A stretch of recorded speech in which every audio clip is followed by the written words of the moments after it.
Tras 2 pastillas de sublime psicología, ya disolviéndose en su de por sí arremolinada psique, listos estaban para vérselas con el demontre o con cualquier diantrezco por espeluznante que fuese. Habla César.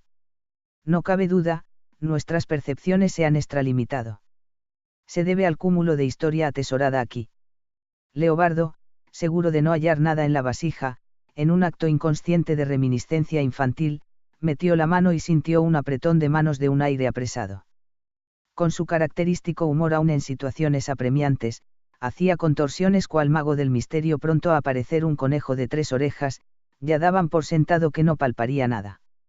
Lo sobrecogió cuando extrajo un cuadernillo con gran lentitud, podría desmoronarse o convertirse en demoníaco espíritu azteca, según Hortensia. César lo acunó entre sus manos con la delicadeza propia para recibir una nueva criatura al mundo. Con Leobardo en medio de las mujeres recargadas a sus costados, los reflectores apostados, enmarcaban un escenario predispuesto por la historia que se rememora a través de esos exploradores del pasado. Si hay alguien con una lectura veloz usando la técnica de concentrarse en el centro del espacio argumental que aglutina lo esencial, es César, quien no quiso compartir su tétrica sospecha de estar escrito sobre una piel humana. Al cabo de no más de 10 minutos, contaba. Recordarás, Leobardo, a uno de los autores ocultos que nos ha dado vasta información fuera del conocimiento general, el sobrino de un tal Nicolás de Este. Pues, bien, Minerva sabía que el cuenta cautivante entraría en acción. Ya extrañaba más historias, fue víctima del santo oficio e igual que muchos, se aferró a la búsqueda del tesoro perdido de Moctezuma, o más bien, muy bien escondido.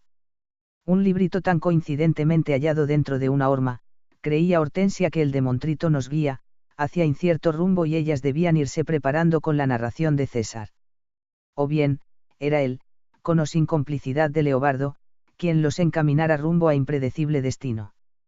Según la referencia histórica, podemos leer del cronista náhuatl, Domingo Chimalpain, que en mayo de 1615 los españoles comenzaron a excavar el cerro de Chapultepetl por mandato del virrey Diego Fernández de Córdoba, buscaban oro, engatusados por vivales que engañaron al virrey, asegurándole que allí lo enterraron. Después de mucho excavar no apareció nada, ni siquiera los embaucadores que huyeron y dejaron de cercenar el bosque. Los vestigios de la voracidad quedaron en los tristes ahuehuetes para leña de la cocina del palacio. Chapultepec quedó destruido. El astrólogo Nicolás de Este, enterado de las excavaciones, trató de precisar el sitio exacto del tesoro y Lean, creó un original método, les pasó el librillo. Las infradelitas no soportaban su mohoso olor y lo veían con repulsión, carcomido por liendres mudadas al limbo de las lombrices y otros bichos, y un olor a letras vomitadas por letrófago demonio.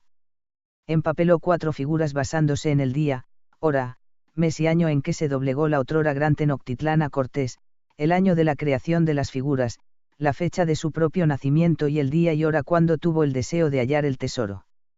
Sus cálculos determinarían dónde extraer el mayor tesoro de la conquista. Al acabar las figuras, hubo un temblor y el astrólogo salió despavorido de su casa. Cuando regresó no las encontró por más que buscó en su revuelta casa.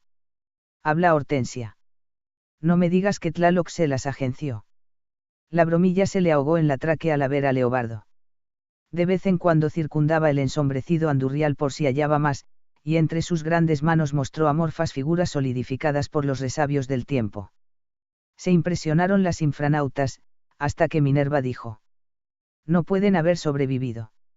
Habla Leobardo. Nunca aseguré que lo fueran. Si no son, díganme qué es. Hicieron un gesto de repugnancia y fue claro que debían regresar a su sombría morada de donde fueron extraídas. Las arrojó al dar la vuelta del pasadizo y cuando regresaba, escucharon el desparpajo de palomas recién soltadas, según Minerva, y para Hortensia, de hambreadas ratas recién soltadas de tortuosa trampa. A Leobardo, que las tuvo en sus manos, le produjo escalofrío, pero impuso su racionalidad al determinar que cambios de temperatura, haberlas elevado del piso tras un par de siglos azotadas al frío suelo, rugosas, rígidas y huecas, provocó tal desparpajo, pero de sus nervios. Mejor, coincidieron ellas también, no hacer elucubraciones y ver hasta cuándo su amigo se desprendía de su abstracción. César escuchaba y a la vez expulgaba de la computadora información relacionada con los rimbombantes temas salidos de Crispado Caletre. Ante las miradas expectantes, continuó. Habla César. Lo intentó de nuevo, rehaciendo las figuras y, al levantarse de la mesa, tiró un recipiente lleno de tinta y al derramarse manchó todas, formándose un espectral contorno de penacho con puntas afiladas, o bien eso le pareció, a aquel, o a él, que miraba esos sombreados en el muro, acaso una transmutación de fenómenos que no respetan tiempos ni damas presentes ni mentes apaleadas por inusitadas como inauditas impresiones. Pospuso su curioso método, sin dejarle dormir por los sucesos absurdos para detener su objetivo. En un tercer y último intento, obtuvo, de entre tantos falsos documentos que definían el camino directo al tesoro, un códice del cual hablaré en un rato más y es el fondo del asunto, a eso quería llegar, pensó Minerva. ¿Para qué tanto rodeo?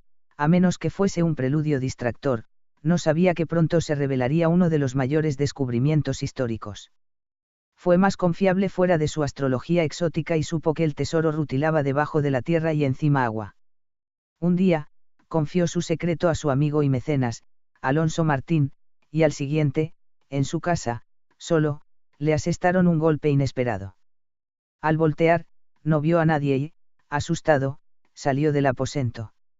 De vuelta a su casa, las figuras habían desaparecido. Decidió dedicarse a menos riesgosos menesteres. Habla Hortensia. Esas figuritas son bobalicadas, sintió piquetes, de pulgas debían ser, aunque estos picasen desde fuera y no por dentro, se intensificaron en aguijones de abejorros muy dentro de sus nervios. Habla Minerva. Oye, dices que el verdadero tesoro es un códice. Habla Leobardo. Ahí, donde tu corazón, anida mi tesoro, se ruborizó Minerva. Habla César. En aquella afanosa empresa obtuvo el mentado códice y, en la medida que lo descifraba, fue encontrando pistas para el ansiado tesoro. Desde inicios de la colonia el códice fue atesorado por un fraile franciscano, aunque la referencia de su nombre es vaga y apenas si lo menciona Nicolás en este cuadernillo de piel de venado, añadió Leobardo, al haber hallado más en la computadora. Habla César. Menciona a un pochteca, quien reveló al fraile el tema de nuestro interés. Puedes ver qué hay de este. Leobardo ya había identificado su rol. Fue un recaudador de impuestos. A los pueblos conquistados por los mexicas les permitían conservar a sus dioses, costumbres pero debían pagar tributo. Habla Hortensia. Pensé lo contrario. De todos modos, a cambio, fueron carne de sacrificios. Habla César. A los conquistadores les convino escribir sobre la justificación de su sometimiento. Los mexicas constituían una organización social basada en la aptitud y el trabajo.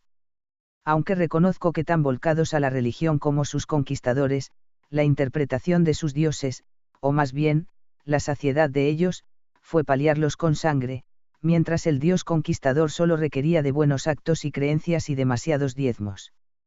Los otros no tuvieron chance de sobrevivir ante descomunal exigencia. No obstante, destacaron una sociedad ascética, rigurosa, disciplinada hasta el paroxismo y el sometimiento de la voluntad propia. Habla Leobardo. Los pochtecas, embajadores del emperador, además de comerciar, cobraban los tributos, espiaban. Sin portar armas, con un gran abanico y bastón, imponían por su cargo, odiados, y ante cualquier incomodidad o sospecha, un ejército acudía a su llamado. Debido al alcance de su poder, les temían. Habla Hortensia. Está bien de tanto pochtequerío, pero ¿qué tiene que ver con? Habla César. A eso, vamos. Narra el pochteca, a través de la interpretación del fraile, que poco antes de la conquista el pueblo donde comerciaba y cobraba el tributo se rebeló contra otro pochteca, desmembrándolo en forma salvaje. Corrían rumores de la gran guerra que tendría ocupados a los mexicas y decidieron cobrárselas al cobrador. Del que hablamos, trató de ocultarse y no halló confiable sitio. Logró llegar a Tenochtitlán para darse cuenta del drama, descontrol, de la superstición rondando por las grandes avenidas, aunado al miedo y la debilidad del emperador, inimaginable hasta para quienes más lo odiaban. Habla Leobardo. La narración es un tesoro de sucesos de su pueblo ya tambaleándose y terminaría por ser vencido. Habla César. Ya me intrigaba y justo aquí se me revela su misterio. Habla Hortensia. No sea que así nos tenga ese demontre para nunca llegar a él. Habla Minerva. Dentro de los 1001 parajes. No me importa. ¿Cuánto nos irá revelando? Le significaba una magia de embelesamiento a través de la palabra del cuenta cautivante y nada extraterrenal. Conoció de niña a uno, o dos, Eustaquio no se quedaba atrás, y su guía no agotaba mantenerlos en un perenne asombro.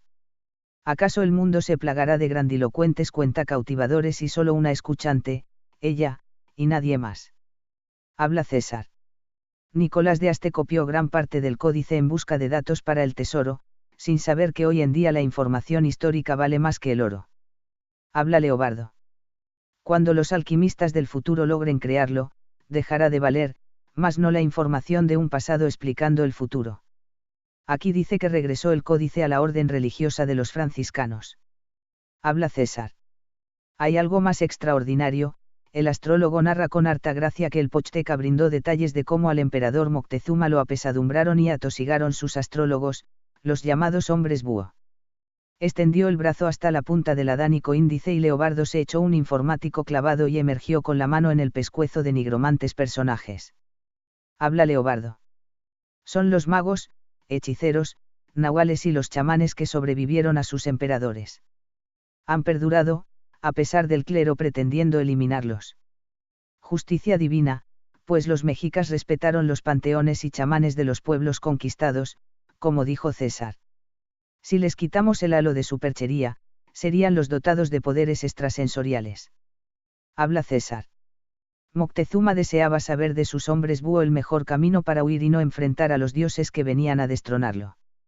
Le sugirieron 4 opciones: el de los muertos, la casa del sol, la tierra de Tlaloc y la casa del maíz. El emperador escogió la casa del maíz por su gran parecido con el paraíso terrenal del agua, Tlalocan. Su acceso estaba muy cerca de su imperio, nada menos que en Chapultepec, aun cuando otros dicen que debajo de Coyoacán, en los pasadizos que intuimos, Minerva supo ya la razón de su sobrado interés de lo relacionado con el tesoro de los aztecas. Los pasadizos los traían locos. Logré identificar 2 en un par de casas, una frente a la iglesia de la Plaza de la Conchita, ocupada por exalumnos de Frida Kahlo, y otro en una casa en la explanada del centro de Coyoacán, donde un sexagenario médico, su dueño, me permitió sondearlo hasta impedirme una reja ir más lejos. Ambos pasajes llegaban a la iglesia principal de Coyoacán, San Juan Bautista. El médico me aseguró que el pasadizo bajo su casa se bifurca y también llega a la iglesia de San Jacinto en San Ángel. Habla Leobardo. Ahora sabemos que hay infravías conectándose con un Chapultepec subterráneo, nos lo dijo Eustaquio. Habla César. Mi deducción es, tras escoger Moctezuma ese refugio a su desesperación, hizo llegar antes sus tesoros para luego recibirle, como los faraones egipcios. Eso creó el mito y la tala de Chapultepec. Abajo, en los pasadizos desconocidos por los españoles, debía estar, o en los de Coyoacán, si no el tesoro, si el ansiado refugio para un emperador que ya no apreciaba el brillo del oro ni del sol. Habla Hortensia. Nos interesa más el oro que sus huesos. Habla Minerva. A mí, las tormentas, no vayan a desfogarse por ese dios desplazado y justo ahora haga su mayor gracia. Habla César. Tienes razón, fue desplazado. Habla Minerva. Yo fui desplazada. Rencor de cielo, desahoga ya tu raudo de tormenta, limpia y aleja las nubes para mi llanto de sal amarga. Leobardo la abrazó y llevó a su pecho y dijo: beberé esa sal y la sal de todo el mar, nunca dejaré caiga una lágrima tuya al suelo, no lo merece. ¿Acaso yo no te merezco? Habla Minerva. Mi padre, mi madre, mi familia. ¿Cómo han de padecer? Habla Leobardo. Iré contigo a convencerlos. Si es necesario nos desangraremos y reconocerán una sola gota tuya, sangre de ellos. Hortensia contuvo el llanto, una lágrima se le escapó, trémula, serena surcó su piel deseosa de hacerse soluble tragedia. Crispaba ver cómo forcejaban sus facciones por lograr una sola genuflexión, impelida la trágica expresión, solo bajo su dermis podría pervivir con ella. César pegó con la yema de su dedo esa lágrima y la llevó a sus labios y quedaron abrazadas las dos parejas. Habla Leobardo. Síguenos, contando. No nos dejes en ascuas. Consideró un cambio de pasiones, distraer a su amada, abrazada por él y por el asombro. ¿Quién será más seductor?, retaba al asombro. Habla Hortensia. Sí, mi amor, ¿qué sucedió con? Minerva ya se reponía y una sonrisa fue la motivación para César. Habla César. Supongo que al escoger Moctezuma el paraíso terrenal del agua, Tlaloc, ha ido cobrando su venganza durante diferentes periodos, vivía encarnizada lucha con quien fue preferido al último por los mexicas, pues antes él dominaba, mientras la ciudad fundada se mantuvo sobre el agua. Pero fue ganando terreno y, por consiguiente, consideraron necesario sustituirle con Huitzilopochtli. Tiene razón Leobardo, pensó Minerva, la metáfora de desangrarnos no es más que demostrar con un examen de ADN que soy su hija. La lucha se ha dado entre ellos, los más poderosos dioses mexicas, en la que Huitzilopochtli, dios del sol, da las posibilidades terrenales y, por ende, a la enorme expansión de la ciudad que fundó y se convirtió en la más grande de la historia. Y sigue creciendo desmedidamente, mientras Tlaloc ha visto cómo los ríos y lagunas, referidas por Eustaquio, han sido tapados. Su furia la vemos en las penurias de estos días, igual o peor. Pregunta que crispó a todos, que en la devastación de aquellas épocas. Habla Hortensia. Las últimas tormentas nos gritan que arrecia la pelea. Habla Minerva. Todas las culturas antiguas adoraban dioses del sol. Habla César. Del fuego, forjaba las armas de los griegos y romanos, mientras para los mexicas, dominaban los dioses del agua en un principio. Habla Hortensia. Porque del agua se erigieron, en agua se hundirán y algún día emergerán. Quedaron impactados por semejante solemne aseveración. Habla César. Miró a uno y luego a otro y guiñó un ojo a su infradelita, Cincalco. Volvió a mirarlos, así llamado, debajo de Chapultepec, Moctezuma manifestó que no estaría solo, pues, quien fundó hace siglos Tula, Huemac, lo acompañaría. Es quien nos trajo aquí. Habla Hortensia. ¿Qué? ¿Quién? Yo pensaba que. Habla César. Amor mío, nadie, sino Dios, podría unirnos. Me refería a quien terminó diciéndole las palabras de epitafio, Huemac. Desde que arrancó por propia mano su vida, reina en el inframundo, quería decir Moctezuma que se suicidaría. Habla Minerva. Tanto terror le causaron los presagios de sus nigromantes al supremo guerrero, para huir de esa manera, acostumbrado a someter pueblos de guerreros. Habla Leobardo. El poder de la sugestión. Que la poesía usa en forma única, siendo nosotros también su presa y la razón por la cual estamos aquí. Habla César. En el ajedrez la amenaza es más fuerte que la ejecución, la sugestión de la amenaza doblegó el espíritu del otrora férreo guerrero. Habla Minerva. Vencido antes de ser derrotado por siempre. Habla Hortensia. Cobarde, como son los tiranos. Habla César. Lo extraordinario que narra en forma irónica Nicolás de Aste, tomado de los labios mordaces del fraile que, a su vez, replicó el sarcasmo del Pochteca, es increíble. Fueron sus chamanes los implacables verdugos. La vaticinadora voz de los pueblos sometidos le tendió una trampa psicológica. Habla Leobardo. Demoledora, perniciosa y torturante. Quedaron impactadas las infradelitas con estas últimas palabras. ¿Se puede engañar con mentiras y verdades a la vez?, se preguntaba Minerva. Fascinante para Hortensia escuchar inaudito e inédito replanteamiento de una historia de por sí olvidada. Habla César. Contaron con el rumor de la presencia de aquellos allende el mar, los hijos de Quetzalcóatl, en pleno regreso a sustituirle por sus fallas y, además, se aproximaba el desastre, presagio de. Habla Minerva. Un cometa, la valentía del Tlatoani y su pueblo acabó y se fue con él. Habla Hortensia. Ya no llueve, prefiero irme con el secreto de la lluvia y no averiguar otros más aquí. Ya debiéramos salir. Habla César. Lo haremos, amor mío. Desde entonces, según Eustaquio, es una sociedad de catástrofes. El rey de Texcoco se acercó al poderoso Moctezuma para iniciar incesante proceso de acoso psicológico que concluirían sus chamanes, tal vez, en un pacto o en una conspiración, o bien, por ser verdaderos visionarios del futuro, pues le dijo, en pocos años nuestras ciudades serán destruidas, nosotros y nuestros hijos muertos y nuestros vasallos vencidos y humillados. Habla Minerva. ¿De dónde salió lapidaria sentencia? Habla César. Se confabularon intriga e incertidumbre y el resultado fue el derrumbe de un imperio. Habla Minerva. Ahora caigo en la cuenta, los tiranos son demasiado supersticiosos. Habla Leobardo. La superstición los aplasta más fácilmente que un ejército. Habla Hortensia. No me compadezco de este bicho emplumado. Habla César. Los nigromantes o chamanes sabían que su tirano los mataría si fuesen erróneos sus augurios, al extremo de asesinar a sus hijos.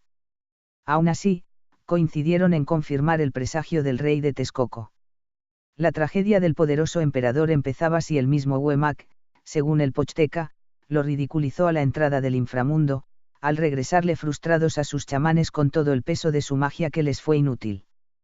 Para engrosar el círculo espiritista, se unieron los chamanes de Coatepec, los del Socoyote, unidos a los Solome de Moctezuma. Los convocados por su emperador para desesperada y audaz misión hacia el inframundo, son los equivalentes a los mediums de ahora. Habla Leobardo. Nosotros aquí en estas catacumbas, hemos vencido a la oscuridad con la tecnología, hojeando páginas del pasado, desperdigadas, uniéndolas y provocando la inquietud de los cancerberos al resguardo de sus grandes secretos. Habla Hortensia. Somos los nuevos nigromantes. Habla César. Nigromantes investiga Cronomos. Los nigromantes del imperio azteca, ya dentro del inframundo en Cincalco, concentraron sus poderes para la mayor invocación, la más desesperante, la que debería salvar a su Tlatoani, dejando a la deriva al imperio. Planeará durante siglos su regreso a fin de recuperar su honor y tierras. El trance concluyó con la crispación de los convocantes. Minerva, catatónica, sabía que serían despiadados si la descubrían. Quienes tan absortos de su misión no se percataron cuando fue cubriendo su cabeza con un trapo que encontró sin importarle estuviese manchado de maloliente escarlata. Apareció un anciano apoyado en el bastón de la longevidad, preguntándoles con una voz que resonó en la oquedad, ¿qué buscan, sabedor de quiénes eran, porque solo los más elevados espíritus podrían osar estar ahí? Lo escuchaba Minerva, como si el demontre que aún no veía y solo lo imaginaba, narrara desde un latido hasta un pensamiento de ella. Venimos a ver al rey Huemac, enviados por nuestro rey Moctezuma, contestaron, y el espectro, que dijo llamarse Totec, cimbrando hasta las inconcusas rocas, los asió de la mano, estremeciéndoles, y formó un círculo con ellos. Fue apareciendo ante sus ojos el rey del inframundo, emergiendo de una nube fosforescente. Pregunta que desea Moctezuma y sus emisarios le dan el macabro envío de su emperador que puso a Minerva al borde del infarto, aterrada por si la descubrían, ella podría ser parte de 10 pieles humanas, pies y manos cercenadas, en son de respeto a su poder y con la petición de recibirle. Su implacable respuesta no la esperaban al habérsele negado al poderoso Moctezuma, a que desea venir si aquí no hay piedras preciosas ni relucientes plumas como las que goza en su mundo. Díganle que se engaña. Ya no puede huir de su destino. Mejor es seguir gozando en el tiempo que le queda. El paraíso que fue para él lo terrenal, se vuelve infierno, contestan los emisarios y una respuesta más contundente recibieron, los que me rodean fueron como ustedes y su señor Moctezuma, no gozaron el gozo de él, y ahora padecen. Mírenlos. Surgieron figuras espectrales descarnadas y atormentadas, Minerva quedó más catatónica, rasgada su alma ante el desgarramiento de las carnes de esos enfrente, el rictus de pavor de rostros apenas reconocibles si acaso fuesen humanos, la contagiaron. Contuvo la respiración. Más pavor por si la descubriesen. Todavía más si quedase ahí por siempre. Prosigue el regidor de tales engendros, que no piense que aquí tendrá alegría y súbditos. Aquí hay miseria y trabajos agobiantes. Nadie viene por su voluntad sino traídos a la fuerza. No crea el rey del supramundo que puede venir si aquí no es ni será nadie. Los diminutos engrudos encontrados y arrojados por Leobardo crispaban con un ligero tronido y Hortensia se arreplegó al cuenta cautivante. El simple aliento de su amado regresó a Minerva de su inmersión y lo achacó a un efecto de sombras y un poco de viento. Viento, recapacitó, si estamos en una olla de presión. Regresaron con semejante negativa, consternando más a Moctezuma y a los reyes bajo su dominio. Para el sarcástico Nicolás de Este, interpretando más al Pochteca, representaba el primer paso de la persuasión hacia el cobarde y vergonzoso suicidio. Habla Minerva. La planeada y lenta inducción a la muerte. Recobrado el aliento, apenas si creía haber sido presa de una transportación, o fue un sortilegio por el enervado ambiente, la falta de oxígeno y el enorme poder de sugestión de César. César, para ella, había cambiado su magia de malabarear números en la conciencia de los demás, por la poesía. El único lenguaje con el poder sugestivo para hacerle creer al mundo fuese una metáfora dentro de un poemario universo. Recordó haber sido ya transportados por Eustaquio, ese otro cuenta cautivante, a un mundo imaginado que con su ilimitada capacidad sugestiva, lo vivieron en carne propia. Habla César. Estimados amigos, camaradas de esta aventura, nuestro legado, inédito hasta ahora, del Pochteca, precisaba que el manipulado Moctezuma, desesperado, mandó otra embajada de espiritistas con el amo del inframundo, sabios en ciencias ocultas, seleccionados por todo su reino. Fueron recibidos ahora por un espectro ciego, quien dijo llamarse Istepetla, lo tenía enfrente Hortensia, causándole un terror paralizante. Tanta turbiedad no la dejaba pensar, excepto ponerse a salvo. La mejor manera, permanecer callada, caminar sigilosa muy pegada a los otros, tragando saliva y conteniendo la respiración.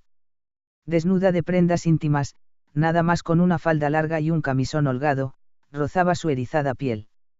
Aún con la promesa a sus enviados que regirían en sus tierras, juzgarían y sentenciarían, no enloqueció Hortensia pues solo se consideraba en la resonancia de unas palabras, la respuesta que trajeron, para no enfurecerlo ni crearle falsas expectativas, fue que el amo del inframundo se negó a recibirlos, importunarlo hubiera sido peor, pues su señor Moctezuma tendría dos enemigos, los que ya cercaban su imperio y al dios del inframundo, dará gracias Hortensia de haber salido de tan pasmosa traslación al escuchar las siguientes palabras de César. Moctezuma los mandó asesinar, escarnio a los nuevos embajadores, debían traer mejor respuesta. Caminó para estirar las piernas y recogió dos prendas sin mácula de polvo.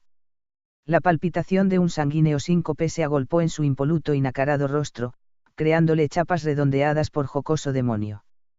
Cueitlihuepilli, lo confirmó en la computadora y estaba segura de haberla arropado en su aterradora fantasía sugestiva.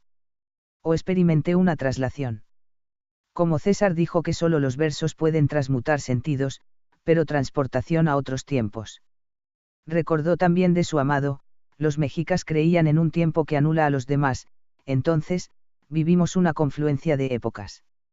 Lo que fuese, he confirmado lo aterrador que significa no estar anclado a un tiempo que deja atrás el pasado, el presente pasa tan rápido que ya no sabemos si realmente vivimos en un futuro inmediato y otro por venir.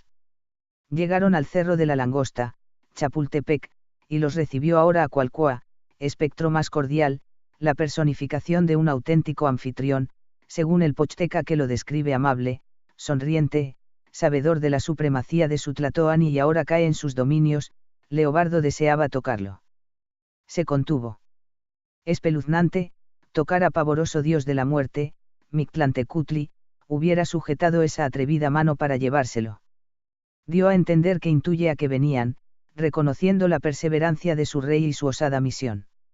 Los llevó a un territorio en tinieblas, tan densas que podían palparlas, hasta irse iluminándose el entorno ante una infernal aparición. El argumento de petición fue ahora de sumisión absoluta al decirle los emisarios que su señor era su fiel vasallo, leal, pero lleno de angustia, no quiere padecer las calamidades que le esperaban, dispuesto a perder su poder, ya menospreciado por su pueblo, suplicó permitiera bajar al inframundo a él, el más humilde de sus criados. La respuesta fue: habla Minerva. Espera. La voz de su amor más allá de la muerte lo regresó y la besó apasionadamente. Hortensia comprendió que bajaron al inframundo, compartían un cerúleo semblante. Moctezuma padeció el suplicio de la depresión compulsiva de los poderosos ante la pérdida de su dominio, alcanzado a costa de desequilibrar su mente. Darío fue acosado por delirios similares al ser un poderoso monarca y percibir al joven Alejandro Magno como el demonio a destruirle. No es temor por su vida o el deseo de conservar un imperio la razón de fondo de su depresión, sino la humillación de verse por primera vez vejado y derrotado, dijo, y ya no sabía a dónde llegaría el cuenta cautivante. Empezó con figuritas, luego, con una búsqueda del tesoro de Moctezuma, ahora, en una manipulación psicológica del más poderoso Tlatoani, y a dónde quiere llegar o llevarnos, pensaba Hortensia. Habían compartido las infradelitas que estuviesen destinadas a solo escuchar sus relatos y ya nunca saldrían a ver la luz. Habla César. Tienes razón, pero así daría cuentas la fatal dama de la psique. Si vivió de los goces y los vicios, el mayor, la tiranía, ha de expiarlos con la humillación y la miseria. Uemac dijo a los embajadores del otrora hombre más poderoso de toda América, es culpable el mismo Moctezuma a consecuencia de su soberbia y crueldad. ¿A cuántos les quitó la vida cruelmente? Díganle que empiece por hacer penitencia. ¿De qué manera?, preguntaron los enviados. Se aparte de las mujeres, renuncie a los manjares, no sacie la sed sino con agua caliente, vista el traje de penitente y ya no se siente en su trono, obtuvieron de respuesta, e inquirieron, ¿cuánto durará su sacrificio? 80 días y si cumple fielmente, lo acogeré aquí en Cincalco, dijo, y preguntaron de nuevo los asombrados embajadores, ¿cómo podrá llegar a sus dominios? Vuelvan cuando haya cumplido su penitencia y les diré cómo, concluyó tajante el dueño del inframundo con voz retumbante y cavernosa. Habla Leobardo. Vaya venganza de un pueblo hacia su tirano, sin pensar que con ello entregaban sus tierras a los invasores. Lograron debilitar y apabullar la voluntad de su emperador, minar su talante guerrero y desatarle la depresión compulsiva de la que habla Minerva. Dejaron a un monarca enclenque y ya sin carácter ni voluntad para enfrentar a simples 400 acorazados guerreros, pero respaldados por los pueblos que él sometió cruelmente. Habla César. ¿Y de dónde eligieron chamanes para tan aplastante maquinaria de una voluntad que los machacó por centurias, siendo la de los tlatoanis, la más férrea, dominante y cruel de quienes por mérito, los más dotados, se erigían en emperadores mexicas?